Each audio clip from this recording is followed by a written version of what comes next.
la Asociación Peruana de Empresas la Asociación Peruana de Empresas de Seguro APSEG y de S&P Dow Jones Indices, les doy la más cordial bienvenida a nuestro webinar Asignación de Activos y tras el COVID-19. Consideraciones para las aseguradoras peruanas.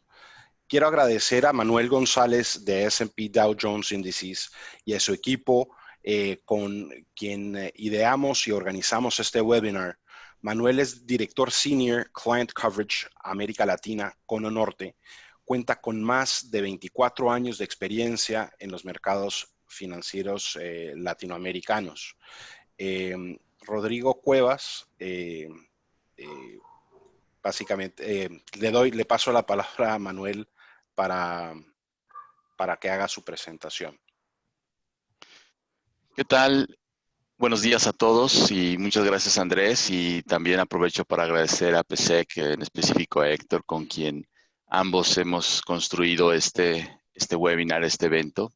De verdad que le hemos puesto mucho pensamiento, mucha reflexión y finalmente lo hemos logrado, lo venimos persiguiendo casi desde el año pasado y finalmente estamos aquí presentes. Y bueno, estamos en una situación muy interesante, creo que nunca la habíamos vivido como tal.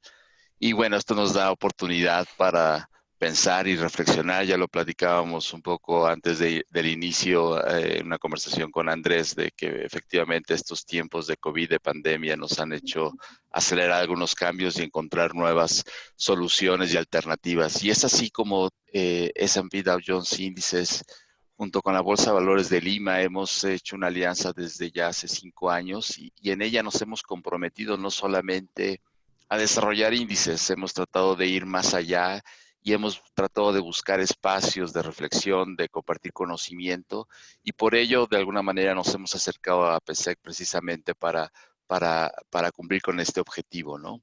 Y bueno, aquí el día de hoy vamos a presentar una agenda que esperamos que sea muy interesante, donde buscamos precisamente compartir a partir de la visión de nuestros expertos una mirada hacia las oportunidades, a lo nuevo, a lo que se espera. S&P Global Ratings dará la visión del sector asegurador en América Latina, enfocándose obviamente en Perú. Rodrigo ahí nos estará apoyando con esa parte.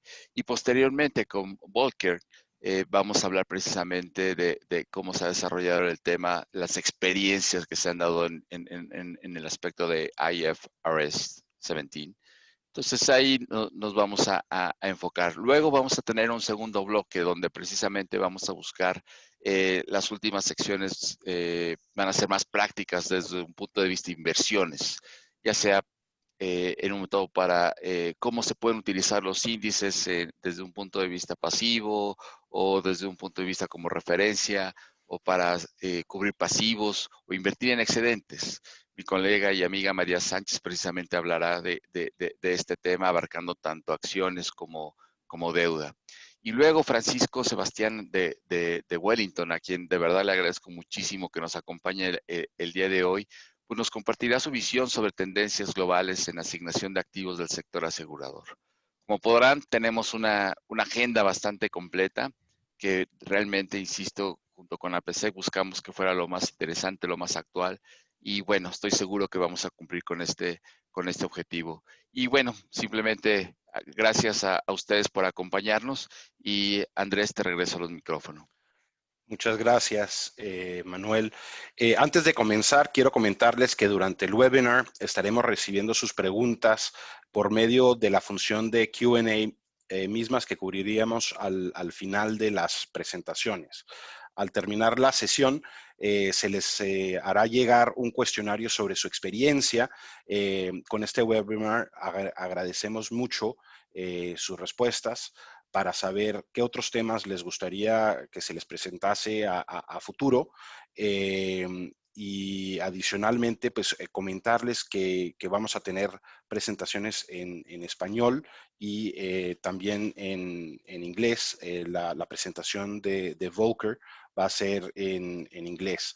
En todos, en todos casos, pues quería agradecerle de nuevo a Manuel y pasamos con la presentación de Rodrigo Cuevas, quien nos dará una mirada al panorama de las clasificaciones en América Latina. ¿Qué ha cambiado y cuáles son las consecuencias? Adelante, Rodrigo. Muchas gracias, Andrés. Muy buenos días a todos. Gracias por la invitación y espero que todos se encuentren bien en sus casas, ¿no? Denme un segundo.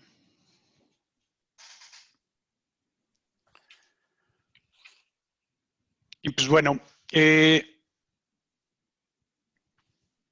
lo que hemos estado observando es que la pandemia de COVID-19 no ha retrocedido o disminuido en la mayoría de los mercados emergentes, a pesar de los esfuerzos de los gobiernos, ¿no?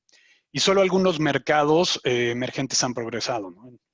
En muchos de estos mercados se han hecho más estrictas las medidas de contención, lo que ha retrasado la reapertura. Estas condiciones nublan un poco el panorama de recuperación, ¿no? También hay un incremento en el riesgo de menor crecimiento económico para los mercados emergentes, derivado de la amenaza de una segunda onda de contagios en economías desarrolladas.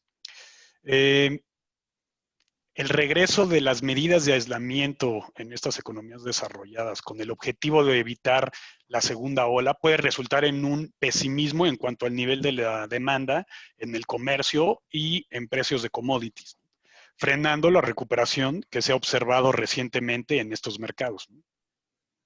El impacto de COVID-19 también está empezando a hacerse más evidente en los mercados emergentes y el ritmo de default se empieza a crecer. Si el escenario negativo se llegara a materializar, algunos corporativos estarían bajo presión y muchas pymes podrían verse en quiebra, ¿no? Lo que esto incrementaría el desempleo y esto afectaría a los activos de instituciones bancarias, ¿no? O sea, esperaríamos ver un incremento en los activos improductivos. Este escenario resultaría en uno de mayores bajas de calificación e incumplimientos. Perdón. Y por último, les diría que las condiciones de financiamiento y los spreads en mercados emergentes se mantiene. Sin embargo, la demanda de este financiamiento se ha alentado un poco a causa del débil crecimiento y que las necesidades de capital están siendo limitadas, ¿no? El apalancamiento que vemos en corporativos está empezando a crecer, principalmente porque las utilidades se están deteriorando. Entonces, pues bueno, este sería el panorama que vemos ahora para los mercados emergentes de manera global, ¿no? Entonces, ahora les comentaré sobre cómo estamos viendo los riesgos de las calificaciones soberanas de manera global. Y les comentaría que casi ya se revisó la totalidad de las calificaciones soberanas, alrededor de 135. La mayoría no tuvo cambios y donde hubo cambios, los cambios fueron de perspectivas positivas a estables, de perspectivas estables a negativas, y donde sí hubo movimientos de calificación fue la minoría, ¿no? Sin embargo, les comentaría que en la región latinoamericana es donde se concentró la mayor parte de estas bajas de calificación. Y dentro de la región, estas bajas de calificación se dio en los grados por debajo de inversión, ¿no? O sea, en calificaciones por debajo del W más o igual al W más, ¿no? Pero bueno, el PIB de la región andina, hablando de la región andina como Chile, Perú, Colombia, es el que se ha comportado de mejor manera, ¿no? De manera histórica, han tenido crecimientos del Producto Interno Bruto mayores o mejores que el resto de Latinoamérica. Y de manera particular, para el 2021, estamos viendo que es Perú, por ejemplo, el que tendrá la mayor caída del Producto Interno Bruto, pero será seguido de la mayor recuperación durante el 2021, ¿no? Puntualmente, hablando de Perú, el cual hoy en día tiene una calificación de BBB+, la cual confirmamos el 4 de mayo, y la perspectiva la mantuvimos estable. consideramos que la respuesta a la pandemia fue de las más oportunas, ¿no? Implementando medidas estrictas de aislamiento. Como consecuencia, muchos sectores económicos ya están abiertos. Esperamos que la economía peruana tendrá, como les mencioné, el mayor de los impactos en la región, pero que tendrá el rebote más fuerte, ¿no? Puntualmente esperamos que la economía se contraiga un 12% en este año y con una recuperación del 10.5%. En comparación, estamos esperando que toda la región latinoamericana se contraiga un 7.5%, pero con un muy débil recuperación, alrededor del 4%, ¿no? ¿Esto de dónde viene? Pues bueno, en el caso de Perú se ha designado una buena porción a estímulos y reactivación a la economía, ¿no? Ya que tiene los recursos y mantiene una deuda relativamente baja, lo que le ha permitido un margen de maniobra bastante bueno. Donde vemos que ha sido difícil ha sido la implementación. El dinero no ha sido un tema o un problema, sino es el tema de la ejecución, ¿no? Pero definitivamente algo que observamos es que Perú está entrando a la pandemia, o ya está en la pandemia, en una buena forma, ¿no? Tiene pocos desequilibrios económicos y pues definitivamente puede gastar en activar la economía o responder a la pandemia, ¿no? A lo largo del tiempo hemos visto que tiene resiliencia y definitivamente esta resiliencia se pondrá a prueba en esta época, ¿no? Y cerraría esta lámina comentándoles que probablemente la calificación soberana de Perú es la más estable de la región, ¿no? De la región hablando de Latinoamérica. Y pues bueno, entrando ya más al tema del sector asegurador, les comentaría que en Latinoamérica, de las calificaciones con escala global que tenemos, pues todas están por arriba del grado de inversión, ¿no? ¿Esto qué quiere decir? Que, como pueden ver, las calificaciones están por arriba o igual del triple B menos, con una calificación más alta del A más, ¿no? Donde se concentran más es en el triple B más y triple B, ¿no? ¿Esto a qué se debe?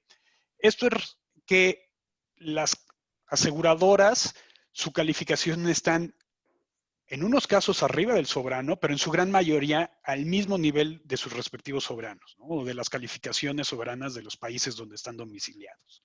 Entonces, lo que sucede es que las perspectivas de estas aseguradoras es negativa, ¿no?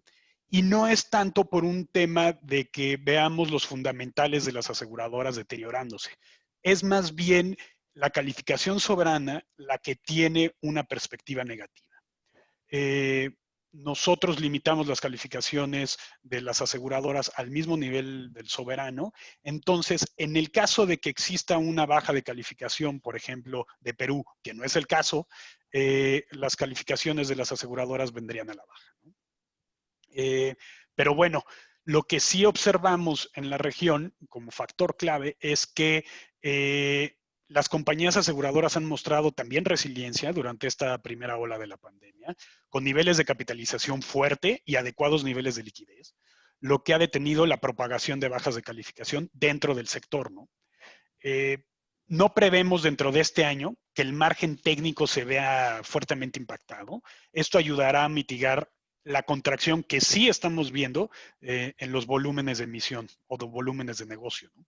Algo que también ha sido positivo en la región, a diferencia del resto de las regiones, es que la exposición a renta variable es modesta o es menor, como lo es en Europa o en Norteamérica, ¿no? Esto le ha dado mejor posición a las aseguradoras latinoamericanas en comparación a sus pares internacionales, ¿no?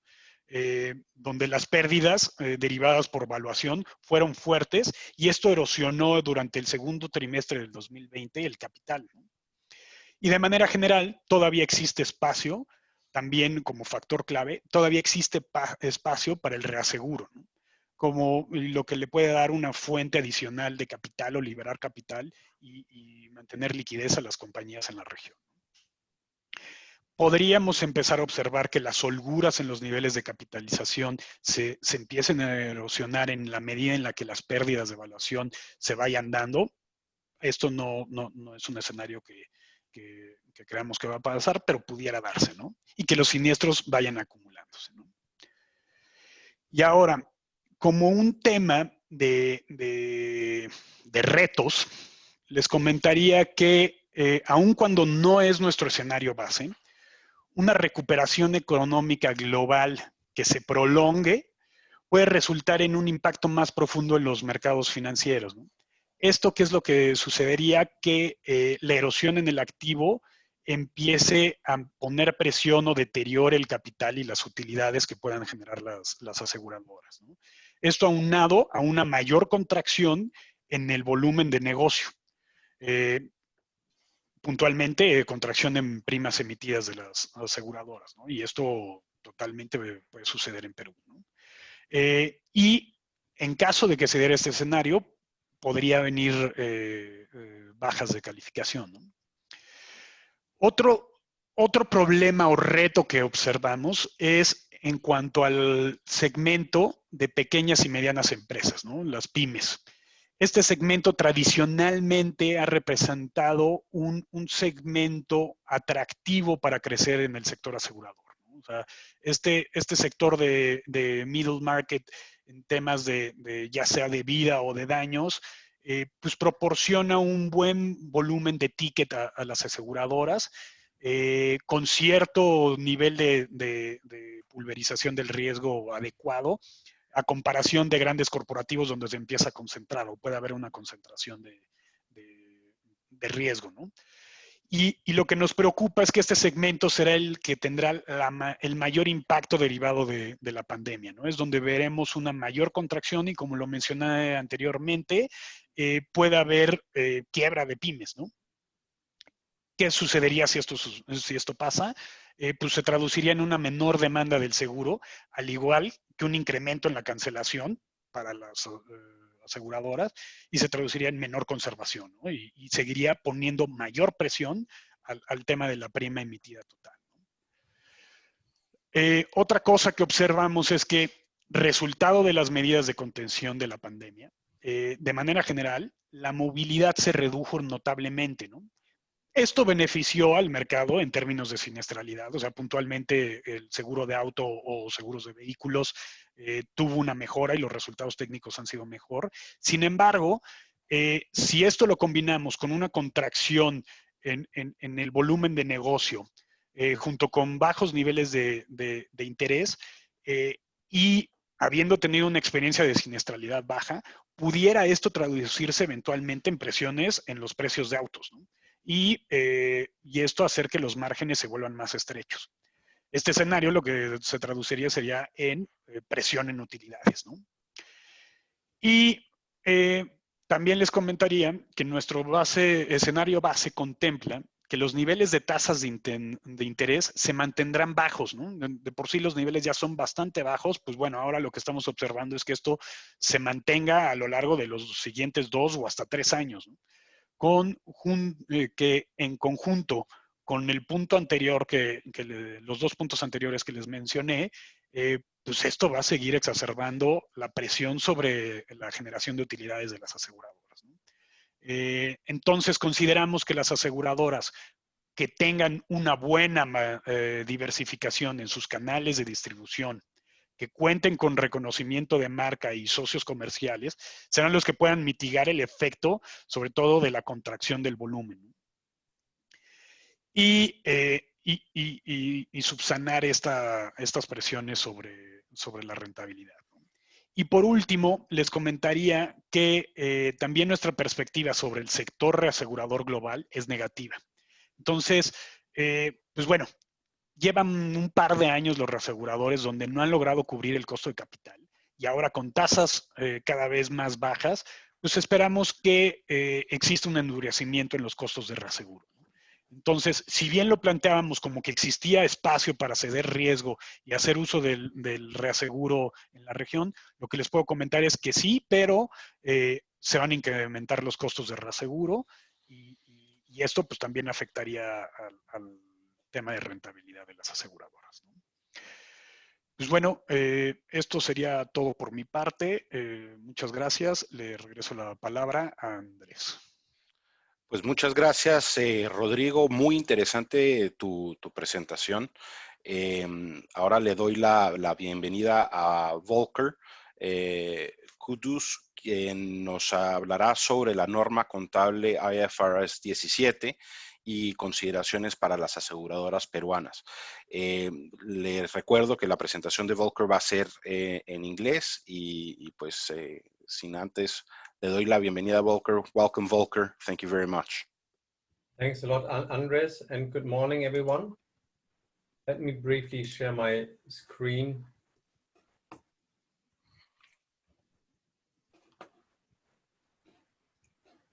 And let's see to have this. The full presentation. Says, good morning, my name is Volker Kutschus. I'm a so-called sector lead for insurance ratings based in Frankfurt in Germany. And why I'm talking on IFRS 17 is because I'm the co-lead for our global IFRS 17 working group. And I'm going to share with you some of the insights how IFRS 17 looks from a rating perspective. Before joining S&P, I've been an equity market analyst since the late 90 years, always looking into insurance. So I follow the development of IFRS 17 or IFRS 4 phase 2 for more than 20 years. And as you know, the development is lasting for more than 20 years already. IFRS 17 is fundamental change to insurance reporting. And if you think about it, looking into insurance, if you're an insurer or if you're an external stakeholder, as we are, we're used to a top line, which is gross or net premiums. We're used to something like claims and technical expenditure, and something where we can calculate a combined ratio from. And everything of that will vanish with IFRS 17 because there will be no longer premiums or anything. So it's a fundamental change. It's targeted to improve comparability and consistency of balance sheets. And the main reason why we welcome the change is insurers' balance sheets with IFRS 17 come to a market consistent basis, removing the mismatch of market value for assets and book values for liabilities. The rated insurers among you might know that we adjust the balance sheet for unrealized gains on life bonds because we think those unrealized gains are not economic. With IFRS 17, this major adjustment is no longer needed. However, as I said, the comparability with insurers not reporting under IFRS 17 might become lost. If you think about currently you have IFRS reporting insurers, you have GAAP reporting insurers, you might have US GAAP, and you have a measure for the size or the growth, which is the premiums. You have a measure for the claims load, and you briefly can compare those. You can compare the trends, but this will get much harder in the future. What we expect is the development of new KPIs, because we will have new measures. There might be new ways of looking into things, but at the same time, we believe it's very important that insurers are very transparent about it. Communication is crucial, and meaning internal and external communication, because those new KPIs might be used to steer insurance groups, and maybe there's different targets than in the past. This must be communicated internally to underwriters and everyone internal, but also to the outside world, to investors whom have you, including us. Having said this, we do not expect the accounting and reporting change to trigger any rating actions. Briefly think about it, a very solid insurance company should be a very solid insurance company the day thereafter. Only if the accounting changes, it should not change anything, and we try to be accounting neutral. But we cannot rule out second order effects. as mentioned on this potential new KPIs, you can think about this contractual service margin and other insurance revenue to drive strategy going forward. This might impact risk appetite, appetite to grow. This might impact dividends, what have you. With that, we cannot rule out that there is positive or negative effects on the rating thereafter.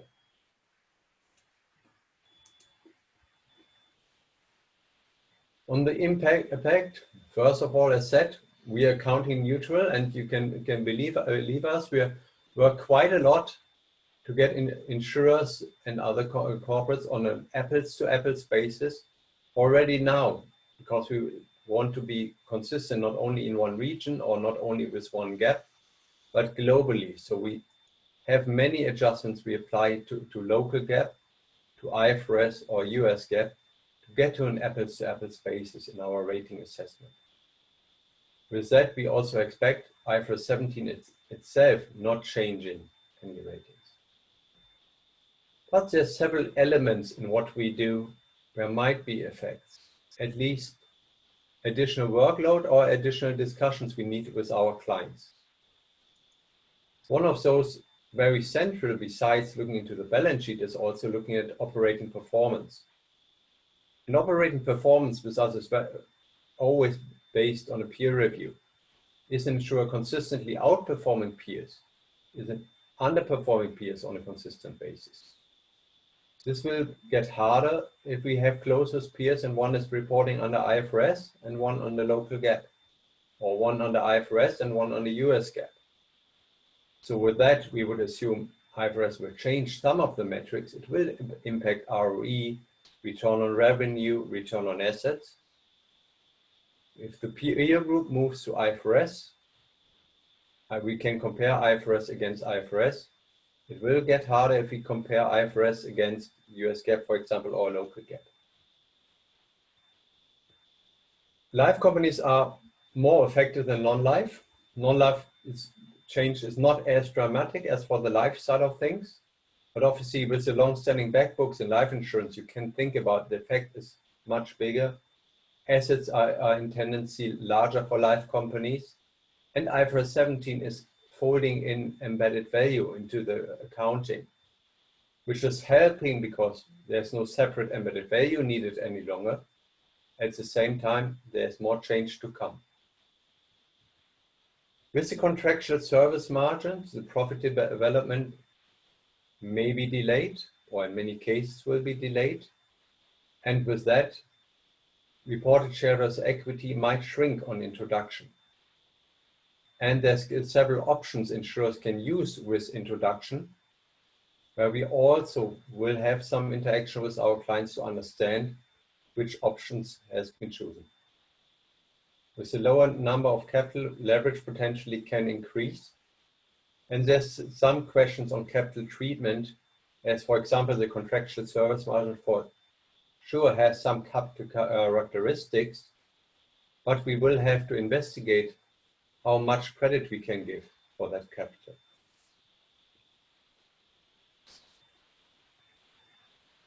As discussed earlier, the accounting mismatch is removed, which is a major change, especially on the life insurance side. We have on the bottom of the page, the IFRS 4 and this inflated investment valuations as we named it. Especially in low interest rate regions, we currently have enormous unrealized gains on bonds. And for life insurers, we did take those out because we think it's not economic capital. In the future with IFRS, the value of life liabilities will increase at the same time because a given guarantee in a lower yield environment has a higher value. With that, this will be more economic, but it might become even more challenging because the balance sheet will directly show the effect from low interest rates. As said, the effect is larger for life insurers compared to non-life. What makes it harder is there's issuer-specific discount assumption. There's not one size fits all. It is the actuaries and the accountings accountants looking into this discount assumptions, but there's no discount rate set by the regulator or any other body. So this must be disclosed, but obviously the devil might be in the detail.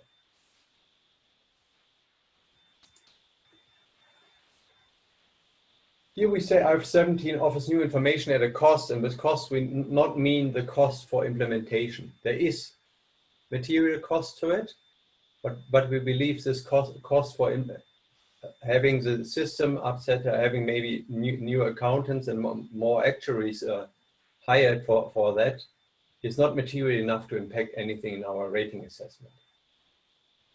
And there is new information like this annual cohorts, which will bring additional information. In the future, we will see what's in new business year 2020 brought in with regards to profits compared to the margins in 2021 and 2022.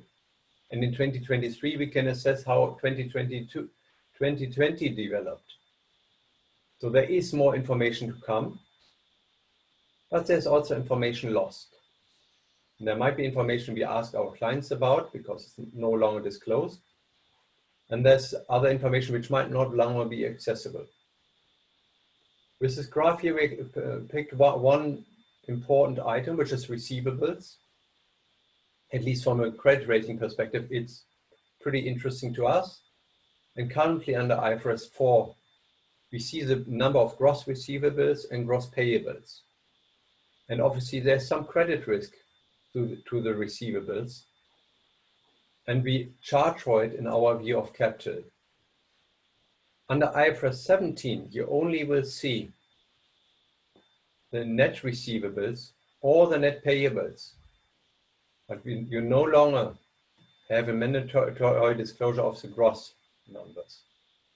With that, obviously, the information on the underlying credit risk is lost. And it's pretty probable that with IFRS 17, we're going to ask our clients on a confidential basis to disclose those numbers, at least to us, if it's not voluntarily disclosed in the annual reports. And as said earlier, it's another item where obviously the comparability to insurers reporting under a different GAAP might diminish. I thank you, but before that, I point you to the appendix where I added our insurance rating framework. And it's the same we apply globally. And here you find that the business risk profile and financial risk profile determine the anchor rating coming to the rating. And operating performance might be one of the most important in the business risk profile. And our view on capital and earnings, the most important in the financial risk profile. And on the next slide, I pointed to some points in our view of capital where IFRS 17 might have a material impact, which is, as mentioned, the unrealized gains and losses on life bonds, which is WIF, which will be folded into the balance sheet for IFRS, and the reserve discount, because we give benefit for undiscounted P&C reserves currently.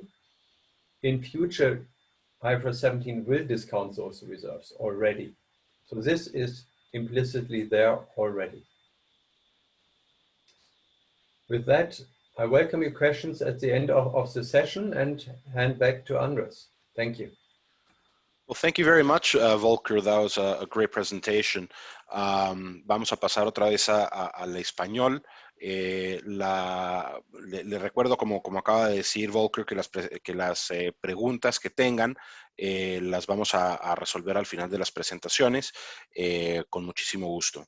En este momento le voy a pasar la voz a María Sánchez, quien es la directora asociada de Global Research and Design en S&P Dow Jones Indices, donde está encargada de la conceptualización y diseño de nuevos índices.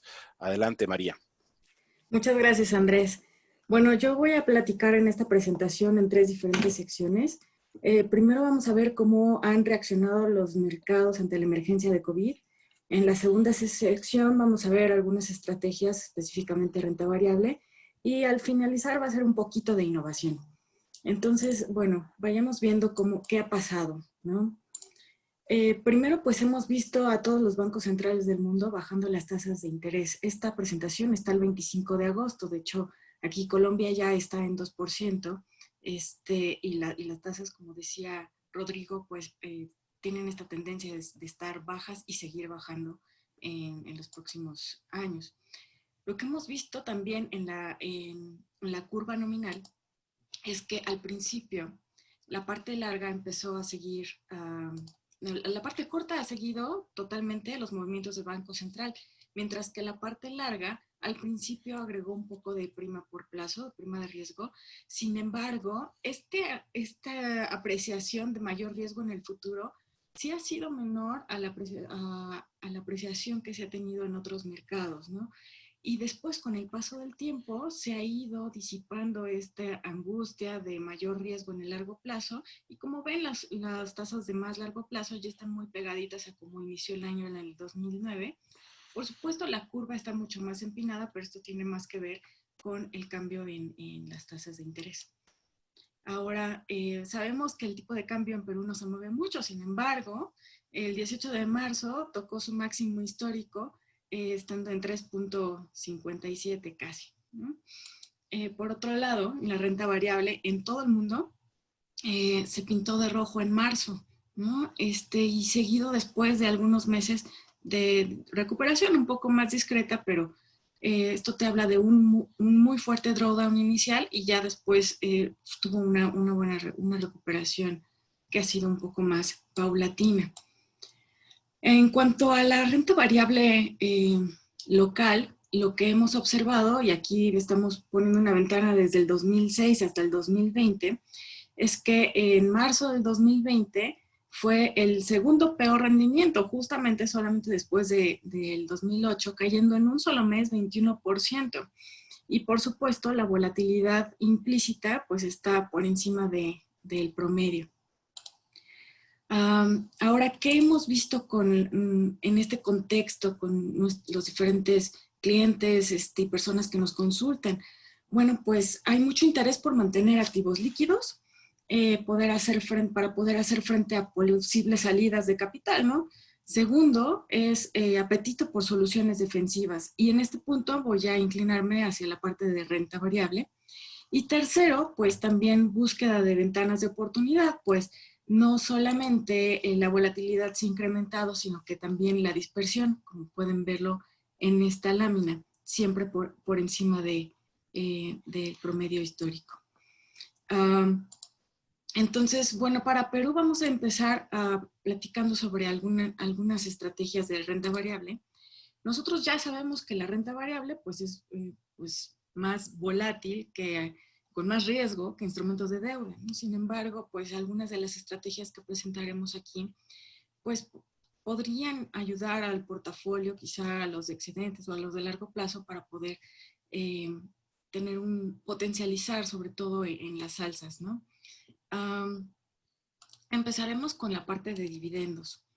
Y bueno, nosotros ya sabemos también que las empresas que tienen buenos balances, pues a menudo funcionan bien durante las recesiones de mercado, especialmente en una tan aguda como la que vivimos este marzo. Entonces, podemos ver que en Perú esto no ha sido la excepción, ¿no? En lo que va del año, tenemos 400 basis de ventaja contra el Perú general. Es importante notar que en el caso de Perú, la liquidez es un tema muy importante, ¿no? Entonces, podríamos estar dejando en el índice de dividendos un poco de lado a algunas dividenderas, pero es muy importante que los índices bursátiles cuenten con medidas de liquidez para que puedan ser replicables. Entonces, aun cuando han quedado fuera algunas dividenderas, si nosotros comparamos aquí el dividend yield contra lo que está ahorita la referencia al cierre de abril, digo, incluso al cierre de agosto, pues tenemos bastante más dividend yield que les puede ayudar a dar un poquito más de income, apoyar a los flujos de los portafolios. Y bueno, también vemos aquí algunos sesgos sectoriales. que eso nos lleva pues a la siguiente tipo de estrategia que podría implementarse, ¿no? En conjunto con la Bolsa de Valores de Lima, hemos desarrollado índices sectoriales adaptados pues, al mercado local. Y lo que hacemos es hacer ciertos mapeos con industrias de GICS, que bueno, aquí no puedo listar todos, pero la metodología está pública en la página y con mucho gusto se las hacemos llegar también si alguien la requiere. Pero pues por el tamaño y profundidad del mercado, veremos que no hay representación de absolutamente todos los sectores, ¿no? Pero pues les puedo platicar a grandes rasgos que suele haber en alrededor del mundo sectores que son más defensivos que otros. En general, pues suelen ser salud, productos de primera necesidad, servicios de utilidad pública, que suelen ser bastante defensivos. En el caso de Perú, donde encontramos estos, podemos ver utilities, que está en 2 de los subsectores, de los sectores domésticos. Y bueno, en la siguiente lámina vamos a ver cómo se han comportado en estos días, ¿no? En estos meses. Entonces, donde tenemos utilities y productos de primera necesidad, pues sí vemos que fue bastante defensivo en el mes de marzo. Y donde hemos visto después en el acumulado del año una muy buena recuperación fue en minería, ¿no? Que sabemos que este sector es bastante importante para Perú.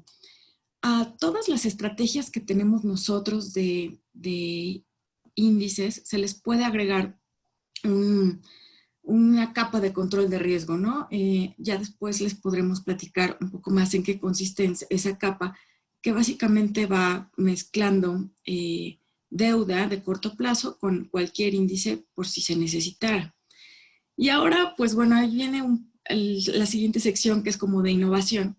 Y es una invitación, ¿no? Porque muchas veces en las épocas de crisis también pues es importante plantearnos nuevos retos, entendiendo también pues que no ha sido en Perú tan popular el uso del seguro como mecanismo de ahorro, pero de cierta forma pues podrías estar abarcando un nicho diferente, al menos explorarlo, ¿no? Entonces, ¿qué tipo de productos hemos visto alrededor del mundo que han sido más innovadores y exitosos? Pues bueno, fueron Unit Links, que son un poco más conocidos, y Fixed Index Annuities. Para eso hay uno de los índices que suele ser como de los favoritos para este tipo de productos, que es el Mark V. Este es un índice, es una estrategia diversificada, multiactivo, y pues está diseñada para administrar la volatilidad, ¿no? Tiene un control de riesgo de 5%. Aquí estamos mezclando, y en este caso se usan futuros para su construcción. Se está usando equity para poder capturar el potencial alcista. Se pone oro porque suele tener una buena cobertura inflacionaria. Y por otro lado, bonos, que frecuentemente se usa, ustedes están más acostumbrados a esto, a los ingresos estables, ¿no? Ahora, Mark V está diseñado para poder ajustarse dinámicamente a las condiciones del mercado. Entonces, si es un periodo más volátil, le pone más porcentaje a los activos que son un poco más volátiles, menos riesgosos. Y si es un mercado menos volátil, trata de aprovechar la ventaja y pone un poco más de porcentaje en los activos de renta variable, por ejemplo. Y diariamente se va haciendo un ajuste para poder mantener el 5% de volatilidad.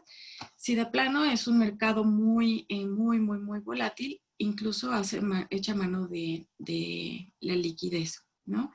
Y bueno, de esta estrategia que pues está todo, sería en dólares, y sería como para un tipo de producto que ayudara a esta parte de ahorro, también podríamos asignar esta parte de control de riesgo a cualquier índice local, si es que así se necesitara, ¿no? Entonces, bueno, en la siguiente lámina mostramos cómo es el dinamismo, qué tan rápido se va haciendo el ajuste a lo largo del tiempo. Estos índices pues suelen tener un comportamiento suave por el control de riesgo, tienen un buen potencial de crecimiento y limita pues a veces tanto las ganancias como las pérdidas para poder mantenerse en ese rango, ¿no? y bueno, este sería como la parte de innovación. Ahora paso como a conclusiones. Pues hay diferentes estrategias que pueden ser con diferentes niveles de control de riesgo, ¿no? Solo renta variable, pues es más o menos limitado. Una estrategia multiactivo para portafolios de un poco más largo plazo. Por supuesto, manteniendo esta postura conservadora, ¿no? O sea, no es eliminar 100% la parte de renta variable, sino que los porcentajes sean adecuados al nivel de riesgo. Sabemos que las aseguradoras no tienen solamente la parte del portafolio de activos, sino que es una inmunización de portafolio, ¿no? Entonces, teniendo esas consideraciones, sí que se puede potencializar también, echando mano de diferentes tipos de emisores, monedas, etcétera, ¿no?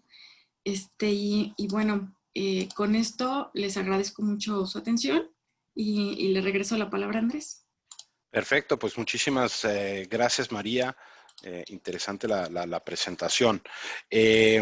Para finalizar, pasamos con Francisco Sebastián y su presentación sobre las estrategias de asignación de activos de seguros para un nuevo régimen de inversiones. Adelante, Francisco. Muchas gracias, Andrés. Gracias a todos por su asistencia y les deseo que ustedes y sus familias estén sanos y se encuentren bien. Voy a intentar abrir la presentación, que espero que todos ustedes puedan ver. Oh, vaya, perdón. Estoy teniendo un pequeño...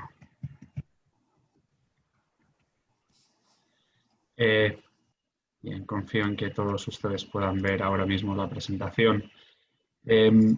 Yo soy un actuario en Wellington Management, que es una compañía de gestión de activos, y mi trabajo consiste en asesorar y ayudar a nuestros clientes a construir carteras que puedan alcanzar sus objetivos de inversión. La pregunta última que nos hacemos siempre es: ¿cómo va a ser el futuro? Obviamente no sabemos cómo va a ser el futuro, pero podemos tratar de construir portfolios que ante diferentes escenarios, previstos o menos previstos, puedan comportarse de modo que consigan obtener los resultados perseguidos. Y esto es un poco lo que vamos a tratar hoy aquí. Les puedo anticipar la conclusión. La conclusión es que, a diferencia de lo que hemos visto en los últimos 5 años, la asignación de activos en el sector asegurador en los próximos 5 años va a ser diferente. Y la razón por la que va a ser diferente, en parte, está influida por COVID, pero también hay otras razones estructurales de gran peso que llevan afectando al mercado durante muchos años. Los compañeros de Standard & Poor's han mencionado en repetidas ocasiones la cuestión de los bajos tipos de interés, y esta es definitivamente una muy importante en la que yo voy a incidir. Mi presentación la he estructurado en 3 partes. Una es la revisión del mercado, otra es las tendencias recientes y otra es esa visión de futuro. Voy a pasar muy rápidamente por la revisión del mercado, dado que María y otros han ya revisado el mercado con bastante profundidad, pero como ya sabemos, el entorno de tipo de interés es uno que afecta enormemente al sector asegurador, y también sabemos que la intervención de los bancos centrales ha sido decisiva para la recuperación tanto de los spreads de crédito como los mercados de acciones. Ahora, viendo un poco más allá de lo que ha sucedido en los precios y en las rentabilidades, me gustaría mostrarles una página que contiene muchísima información, y voy a intentar acercarme a la que yo creo que es más interesante. Esto es una tabla de correlaciones. Expresa la relación entre diferentes tipos de riesgos. Los tipos de riesgos los tenemos aquí: diferenciales de crédito, acciones y tasas de interés, en diferentes partes del mundo, en investment grade, en high yield, etc. Esta es la parte de arriba, este triángulo de arriba que tenemos en la tabla. La parte de abajo muestra los cambios en los últimos 5 años. En particular, me gustaría enfocarnos en el cuadrante que vemos en la parte de arriba. Voy a intentar marcarlo, que es este cuadrado o rectángulo amarillo que tenemos aquí. Como pueden ver, este muestra la correlación entre las tasas de interés y los diferenciales de crédito en Estados Unidos y en mercados emergentes, incluyendo Latinoamérica. Ahora, cuando vemos dos extremos, uno en rojo, negativos, y otro en verde, positivos, vemos como uno es Estados Unidos y el otro es Latinoamérica. Uno tiene una correlación negativa entre diferenciales de crédito y tipos de interés, y el otro tiene una correlación positiva. Esto no es extraño. La correlación negativa no es extraña para Estados Unidos o para los bonos soberanos. Esto tampoco es extraño. Lo que vemos en Latinoamérica no es extraño en el sentido de que los bonos soberanos latinoamericanos en ocasiones se comportan como activos de riesgo en la medida en que el mercado es alcista, entra mucho capital en los mercados emergentes y esto tiene un comportamiento positivo sobre los bonos latinoamericanos, y de modo contrario cuando el mercado está en modo de risk off o menor interés por tomar riesgos. Ahora, lo que vemos entre medias es verdaderamente extraño. Alemania, Japón, el Reino Unido, con correlaciones que están muy próximas a cero. Esto es un factor clave. ¿Por qué? Porque si hiciéramos este mismo análisis antes del 2015-2016, los valores de Alemania, Japón y Estados Unidos serían muy parecidos a los de Estados Unidos. En este sentido, el mundo está cambiando. No tanto en Estados Unidos y no tanto en Latinoamérica, pero sí en otras partes del mundo. E incluso dentro de Latinoamérica cabe generalizar. Obviamente, Perú es un caso específico de un mercado cuyas correlaciones se pueden aproximar cada vez más a las que nos encontraríamos en Alemania o en Japón, que posiblemente a las tradicionalmente históricas de Latinoamérica. La razón, los bajísimos tipos de interés. Ahora, voy a dejar esto aquí por un momento y voy a volver a la cuestión inicial. Pero el mensaje que les quiero pasar es, estas correlaciones son ligeramente anormales. La mayor parte de las personas que hacen asignación de activos, si no le han dedicado tiempo a pensar en esto, probablemente no verían esto de manera inicial, y es un factor clave para las aseguradoras a la hora de realizar la asignación de activos. ¿Por qué? Porque la mayoría de las asignaciones de activos que los aseguradores peruanos y en otras partes del mundo tienen consiste en instrumentos de renta fija que contienen spread y que contienen riesgo de tipos de interés. Ahora, me gustaría también, para hacer esto un poco más interactivo, que pensaran durante unos segundos en sus compañías, las aseguradoras en las que ustedes trabajan o con las que ustedes trabajan, cuáles son los riesgos más comunes que tienen en asignación de activos y si existe alguna diferencia entre los aseguradores de vida y de no vida. Voy a dejar unos segundos para que lo mediten. Mientras tanto, voy a pasar de página, les voy a mostrar el trabajo que nosotros hemos hecho.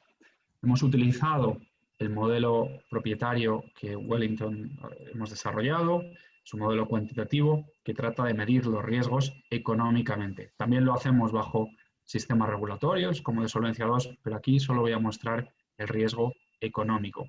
Hemos tomado un modelo de asignación de activos del sector asegurador que guarda cierta similitud con los datos que el regulador peruano publica, 45% en crédito, un 40% en gobiernos, diferentes clases, 10% en tesorería y un 5%, un porcentaje muy reducido en acciones.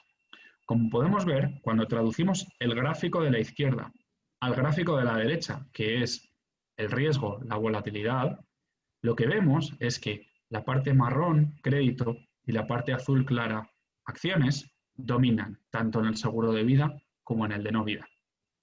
Esto es lo que llamamos el comportamiento procíclico del sector asegurador. En la medida en que los activos de riesgo lo hagan bien, el sector asegurador va a ir bien. En la medida en que los activos de riesgo tengan comportamientos erráticos, la rentabilidad en el sector asegurador va a ser reducida. Si a esto le sumamos que en el caso del seguro de vida tiene una exposición a tipos de interés importante, que acumula aproximadamente el 50% del riesgo, tenemos que tener en cuenta que la parte marrón, la parte azul clara y la parte azul oscura no se comportan perfectamente correlacionadas, sino que estas correlaciones están cambiando, como hemos mencionado en los momentos anteriores. Me gustaría dejar esto aquí por el momento, pero esto es clave a la hora de entender lo que va a suceder o lo que nosotros pensamos que va a suceder en los próximos 5 años y lo que creemos que las compañías aseguradoras pueden hacer para beneficiarse. Ahora, ¿qué han estado en los últimos años haciendo las compañías aseguradoras? Por una parte, en la parte de tasas de interés, a medida que ha bajado la rentabilidad, las compañías aseguradoras han tendido a incrementar su exposición a duración, su exposición a tipos de interés. En el caso de las aseguradoras de no vida, esto es poco representativo porque en general suelen tener poco riesgo de tipo de interés. Lo que es más interesante es lo que ha sucedido en los activos de riesgo. ¿Por qué? Porque las compañías aseguradoras han incrementado generalmente su exposición a activos crediticios con menor calidad crediticia. También lo han hecho con mayor duración, en la medida en que esto incrementa los diferenciales de crédito y, por lo tanto, la volatilidad del crédito. También han incrementado la exposición a activos privados e ilíquidos que nunca en momentos anteriores se ha comprobado cómo se pueden comportar durante periodos de crisis. Y aunque la exposición a acciones sigue siendo pequeña, particularmente en el Perú, en otros lugares digamos que sí se ha incrementado. Pero como hemos visto antes, la exposición de acciones, aunque sea pequeña, introduce muchísima volatilidad dentro del balance de las entidades aseguradoras. Por lo tanto, es importante modular eso con muchísimo cuidado. Por último, hay ciertos modelos regulatorios, en particular en Europa, Solvencia II, que tienden a favorecer la exposición a activos de riesgo y a penalizar la gestión de tipos de interés. Y esto, por otra parte, también ha afectado cómo las compañías aseguradoras han estado moviendo su balance. Ahora, por último, ahora vamos a mirar al futuro, que es probablemente la parte más interesante que espero pueda aportar. ¿Cuáles son las variables que nosotros creemos para el futuro van a afectar la asignación de activos? En primer lugar, no necesariamente por este orden, simplemente porque es el primero en la página, el movimiento hacia la migración hacia sistemas regulatorios basados en riesgo. Solvencia II, IFRS 17 son dos ejemplos de ello. Estos sistemas, como ya sabemos por la experiencia que hemos visto en Europa, en Asia, diferentes partes del mundo, son complejos y requieren periodos de adaptación largos.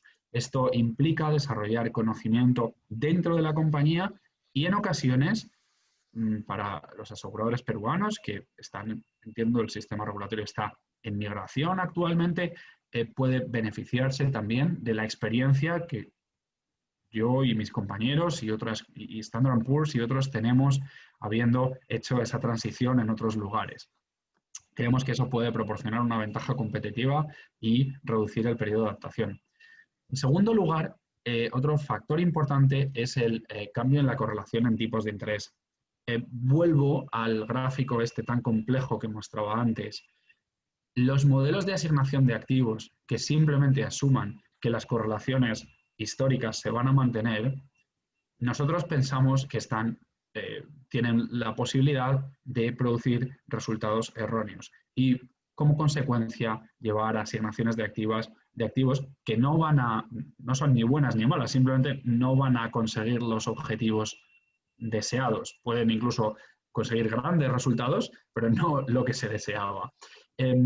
Por eso nosotros pensamos que ser consciente del cambio en la correlación y al mismo tiempo llevar a cabo una diversificación geográfica, buscando aquellos puntos de correlación que optimizan la gestión del balance, es una gran oportunidad para los aseguradores, con independencia de que estén en Alemania, en Perú o donde estén, da absolutamente igual, porque este es un punto común a todo el mundo. Otro aspecto importante es el cambio en la correlación entre los tipos de interés y los activos de riesgo, fundamentalmente el crédito corporativo. Aquí, de nuevo, las correlaciones se están moviendo, como hayamos mencionado, y creemos que llevar a cabo un análisis global del balance En línea con los gráficos que les he mostrado antes, donde miramos la totalidad del balance y no inversión por inversión, creemos que puede también mejorar la calidad en la asignación de activos y mostrar secretos que la actual asignación de activos puede esconder y de los que no somos conscientes. Y por último, las bajas rentabilidades que sabemos que tienen grandes probabilidades de continuar. Nosotros somos partidarios y consideramos que es prudente llevar una selección activa de estas inversiones para intentar evitar o minimizar los riesgos de prociclicalidad. En resumen, cambios en los modelos regulatorios, cambios en correlaciones y bajas rentabilidades van a ser los tres elementos fundamentales. Nosotros pensamos que la preparación, el análisis global del balance y ser conscientes que los últimos 5 años posiblemente no sean iguales que los 5 siguientes son clave. Por último, me gustaría dejarles brevemente con una serie de preguntas que creo que es fundamental que cualquier compañía aseguradora se haga a sí mismo, los responsables de gestión del balance en particular. En primer lugar, ¿entiendo cuáles son los principales riesgos en mi asignación de activos o hay riesgos ocultos? Utilizando modelos cuantitativos o incluso cualitativos en ocasiones, se puede dar una buena respuesta a esta pregunta. ¿Existe divergencia entre las medidas de riesgo regulatorias y económicas? Esto es importante porque define nuestra función objetivo y cómo vamos a gestionar nuestro balance. Y estas divergencias se están ahora mismo produciendo. ¿Mi estrategia de ALM actúa a favor o en mi contra? De nuevo, manteniendo ese cambio en correlaciones que he mencionado, es posible que lo que yo creo que es una buena estrategia de ALM o la compañía cree que es una buena estrategia de ALM, llegado el momento de la verdad, no actúe como nosotros estábamos esperando. De nuevo, es bueno reflexionar sobre el tema. En línea con esto, ¿puedo ser víctima del cambio en las correlaciones? O sea, si se produce esta tendencia que yo he manifestado, si se agrava esa tendencia, ¿qué va a suceder en mi balance? Y por último, yo soy consciente que generalmente que mi balance es procíclico, pero ¿estoy suficientemente cómodo con la prociclicalidad? O en otras palabras, si volvemos a repetir situaciones como las que hemos visto en marzo o incluso peores, ¿puede mi balance soportar ese peso durante un periodo de 6, 12, 18 meses? Esta es la clase de pregunta que nos haríamos. De nuevo, muchas gracias a todos ustedes.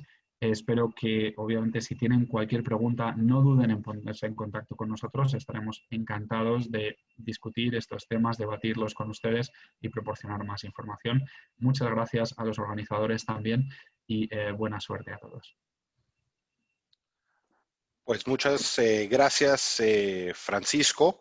Muy interesante la presentación. Ahora pasaremos a la sesión de preguntas y respuestas. Hemos recibido algunas preguntas ya de la audiencia, las mismas que estaremos cubriendo en su totalidad. En caso contrario que no alcancemos, pues estaríamos enviando las respuestas por correo electrónico a quien lo haya formulado. La primera pregunta creo que se la podemos hacer a Rodrigo, que viene de, bueno, un espectador anónimo que nos pregunta que si en la estimación de recuperación del 10.5% para el Perú han tomado en consideración que estaremos en un año electoral en donde se paralizarán los proyectos y toma de decisiones por parte del gobierno. Y preguntan si es que hay algún rango de preguntas. Otra pregunta que te podría hacer, Rodrigo, es cómo es que afecta a los eventos políticos la clasificación del Perú. Te cedo la palabra, Rodrigo. Gracias, Andrés. Respondiendo a la primera pregunta, a la del 10.5% de recuperación durante el 2021, la recuperación estimada de 10.5 está con base en cómo esperamos que se dará la recuperación de la demanda externa y el tema de los precios del commodity, ¿no? Eso es lo que principalmente está moviendo ese 10.5. Ahora, este planteamiento que hace esta persona anónima, de que vendrá año electoral. Se puede juntar justo con la segunda pregunta que me haces, ¿no? Lo que hemos visto es que Perú tiene un buen track record en cuanto a la implementación de políticas públicas, ¿no? ¿A qué me refiero con un buen track record? Lo que hemos visto es que al cambiar o al haber transición de administraciones o de gobiernos, se mantiene esa implementación o esa continuidad en las políticas, ya sean temas de política fiscal o de agro, laboral o de salud, ¿no? Entonces, no estamos estimando que vaya a haber un freno definitivo que nos desvíe tanto, ¿no? O sea, creemos que con esta recuperación de la demanda externa y precios del commodity serán suficientes como para llegar a ese 10.5, ¿no? Y bueno, y regresando al tema de los eventos políticos, pues mira, lo reitero, hay un buen track record por parte de Perú en cuanto a la continuidad. Lleva así más de 10 años con cierta continuidad en cuanto a la implementación de políticas.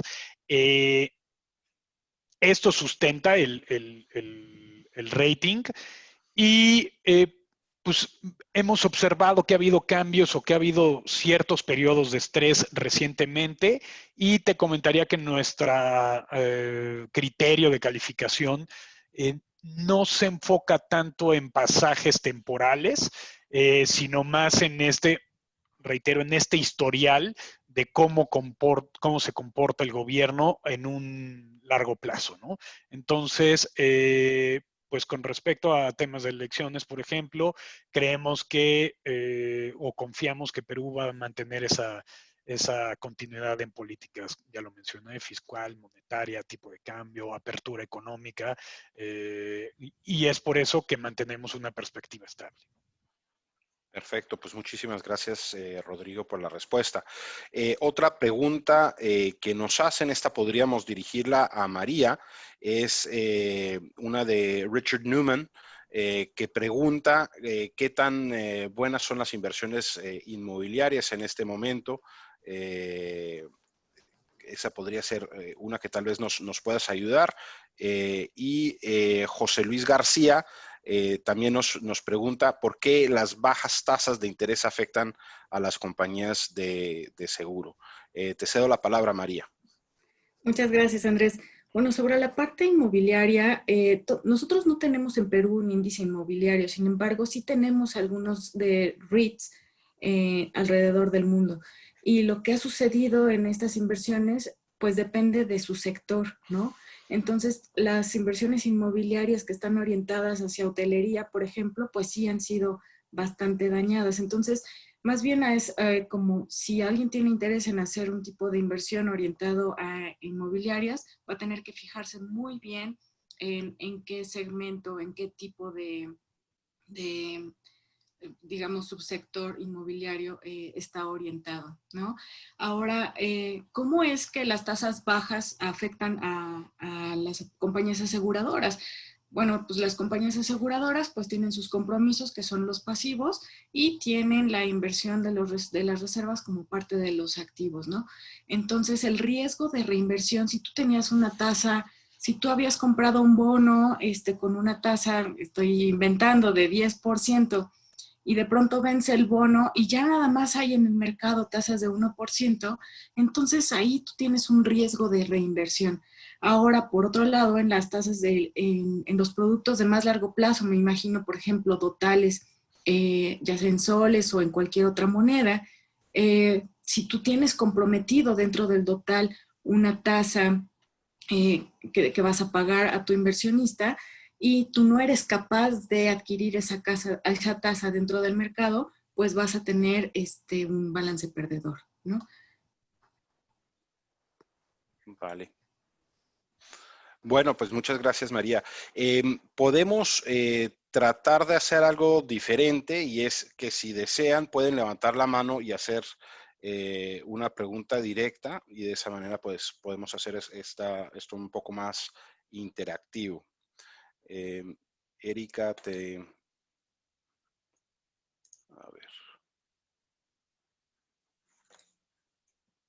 sé si tengamos algo por ahí. Tenemos a Jacqueline Bell. Le voy a abrir el micrófono. Perfecto. Hola Jacqueline, ¿cómo estás?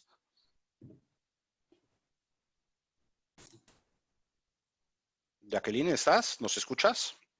No he hecho ninguna pregunta, discúlpame, no sé qué ha pasado.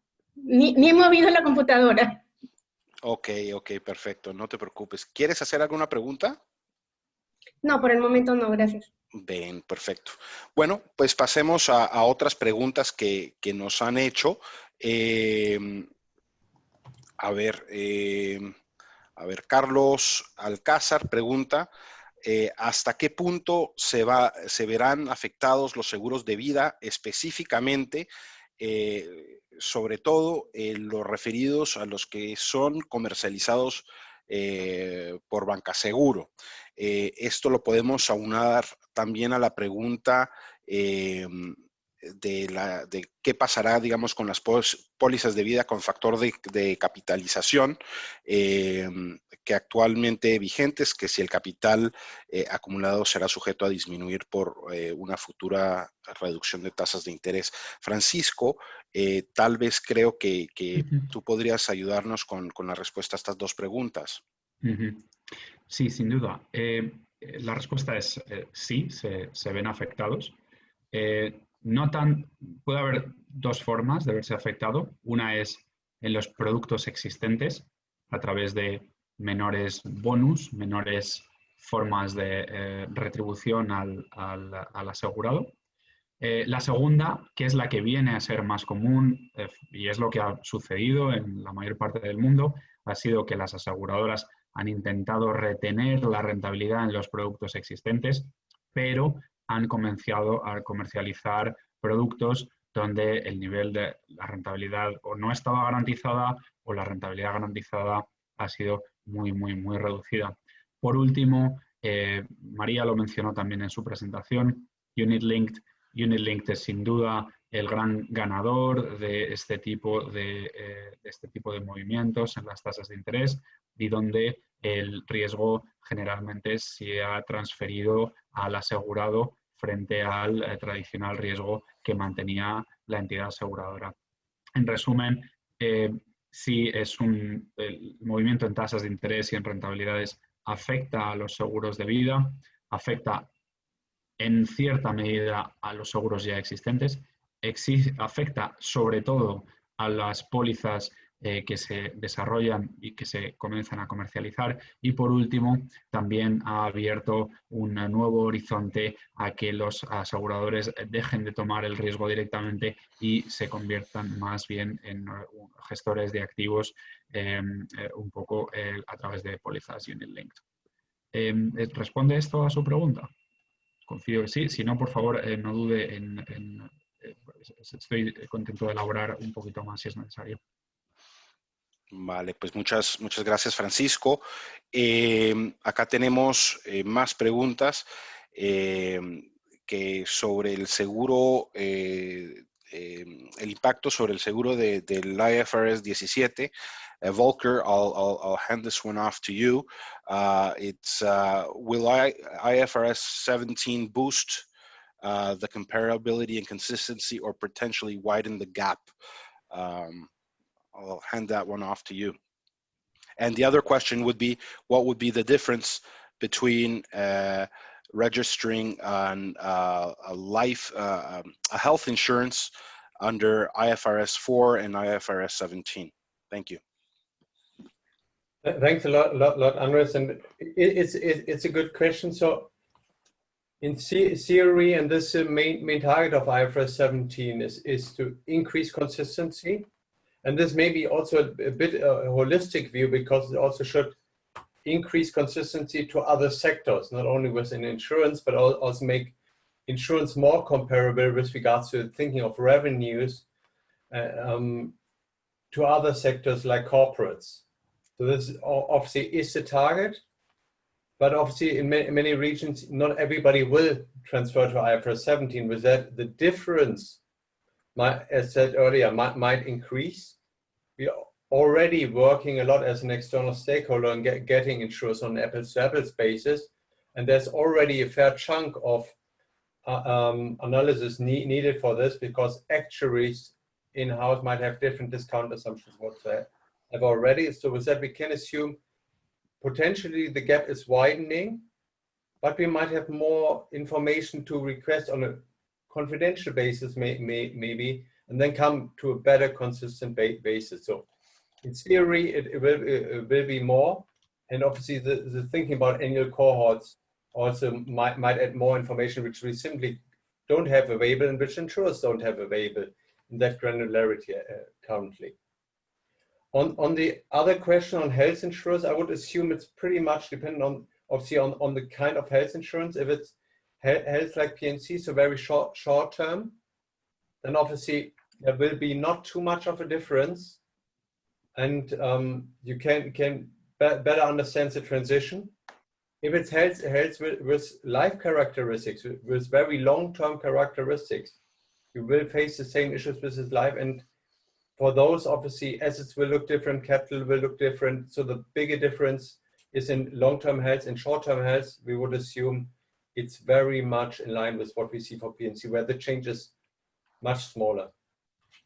Okay, thank you very much, Volker. Vamos a abrirle el micro a Juan Luis, que está preguntando. A ver, Juan Luis, si quieres formular tu pregunta. José Luis, perdón. O Juan Luis.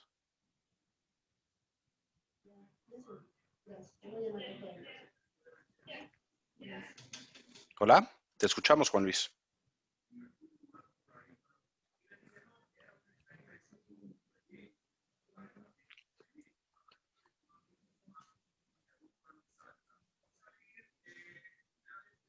A ver, bueno, pasemos a otra pregunta. Entonces, la de Aldo, que va dirigida hacia Francisco, y pregunta, ¿cómo el enfoque del Volatility Adjustment podría ayudar en este escenario? ¿Ayuda realmente? Vamos a ver si Francisco nos puedes echar la mano con esa pregunta. Sin duda.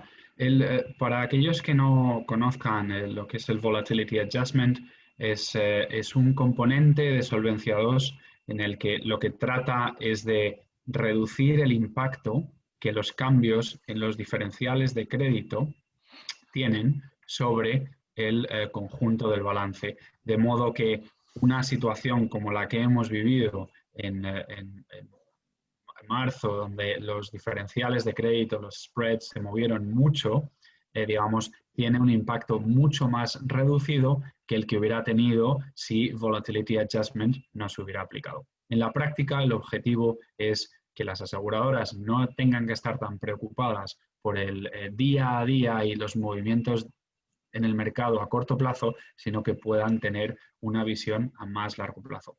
La realidad es que sí, el Volatility Adjustment ayuda a las aseguradoras para mantener un nivel de capitalización que no requiere ser tan elevado como el que sería de otro modo, en el sentido de que no tienen que estar preocupados por la volatilidad en tan gran medida, y permite centrarse en inversiones que de otro modo a lo mejor se podrían considerar demasiado arriesgadas por la enorme volatilidad en el precio que éstas tienen. No obstante, un factor importante a tener en cuenta es la calidad crediticia. El Volatility Adjustment ajusta los impactos en el precio. Ahora, si estos impactos en el precio no son debidos a movimientos transitorios en volatilidad, sino que realmente tiene condiciones fundamentales subyacentes que no son capturadas, esto puede dar lugar a una acumulación de riesgo crediticio inadecuada. De nuevo, refiero al comentario que hice en mi presentación. Nosotros pensamos que el componente regulatorio, en este caso Volatility Adjustment en Solvencia II, es positivo y ayuda a las aseguradoras, pero esto no implica que automáticamente puedan tomar cualquier riesgo. Es necesario ser consciente del impacto que las diferentes tipos de inversiones puedan tener, no solo desde el punto de vista regulatorio, también desde el punto de vista económico. Si resulta, señor Aldo, si usted está interesado en debatir este tema en mayor profundidad y tiene algún caso específico donde puede resultar de interés aplicarlo, por nuestra parte estaríamos encantados de trabajar en ese sentido con más detalle sobre un modelo específico y una cartera específica para ilustrar estos comentarios que yo estoy aquí haciendo. Muchas gracias. Perfecto. Pasemos a la última pregunta de Elizabeth Vega sobre el manejo de los calces de tiempo y moneda de obligaciones técnicas versus inversiones por la escasez de instrumentos y el apetito de riesgo. Entiendo que esta pregunta la podrías también contestar tú, Francisco, ya que tocaste el tema de la formulación de los calces de las empresas actualmente y las que se tienen. Perdón, Andrés, no me ha quedado muy clara la pregunta. A ver. ¿Podrías repetir, por favor? Claro que sí. La pregunta va orientada hacia si el calce de las inversiones está básicamente manejado correctamente o cómo se va a manejar el calce en esta época. Básicamente, en tiempo y moneda de las obligaciones técnicas versus las inversiones, haciendo un hincapié en el mercado peruano, donde existen una cantidad limitada de activos y digamos, un apetito de riesgo que va incrementando, como lo bien mencionaste.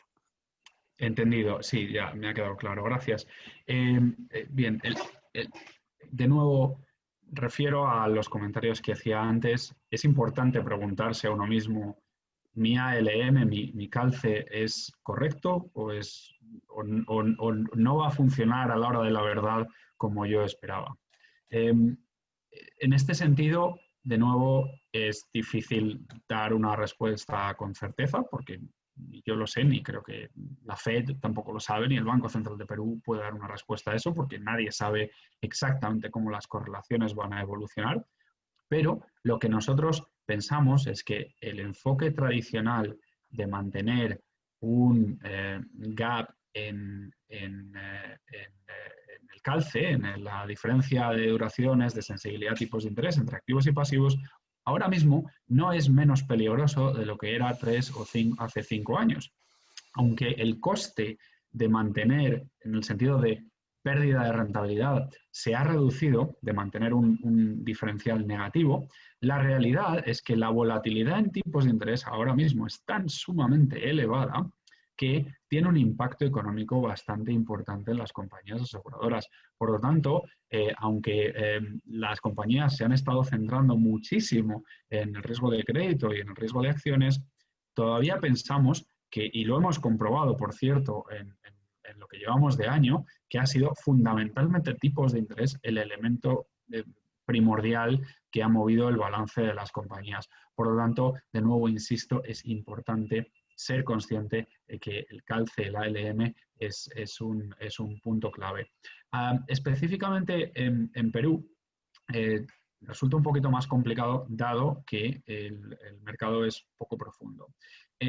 Puedo un poco hablar lo que otras compañías que están en compañías en mercados similares han hecho, generalmente intentar básicamente mudarse a otros mercados donde pueden encontrar esa liquidez y esa profundidad y la capacidad, sobre todo, de diversificar esos riesgos, especialmente el de crédito. Ahora, para el calce, para el ALM, no es difícil hacerlo porque es en otra divisa diferente que no está perfectamente correlacionada, pero en lo que se refiere a riesgos de crédito, vemos a menudo como muchas compañías europeas están, por ejemplo, yendo al mercado americano a comprar crédito porque ofrece mayor profundidad, mayor variedad y en ocasiones mejor rentabilidad. Ha habido momentos en los que se ha realizado cobertura del riesgo de divisa y del de tipo de interés. En otras ocasiones solo se realiza cobertura del riesgo de divisa. En el caso de Perú existe la ventaja como es un tipo de flotación sucia, el tipo de cambio del sol respecto al dólar americano, eso te da cierta certidumbre a la hora de, posiblemente en caso que se apreciara mucho el sol, que no ha sido el caso últimamente, pues que las pérdidas van a ser relativamente reducidas y que la volatilidad va a estar contenida. En resumen, importante tener en cuenta el coste en términos de volatilidad de los movimientos de tipos de interés. Posibilidades de mejorar el calce fundamentalmente vienen por el lado de la diversificación geográfica, bien sea con o sin cobertura de divisa y bien sea con o sin cobertura de tipos de interés, en la medida en que funcione bien con la compañía en cuestión. Perfecto. Pues muchas gracias, Francisco, y muchas gracias a todos nuestros expositores. Ya estamos llegando al fin del evento. Les agradezco también a ustedes por su participación y recuerdo que responder la encuesta que les saldrá en sus pantallas. Agradecemos su confianza, su tiempo y esperamos que hayamos superado sus expectativas. Con esto concluye el webinar de hoy. Hasta pronto.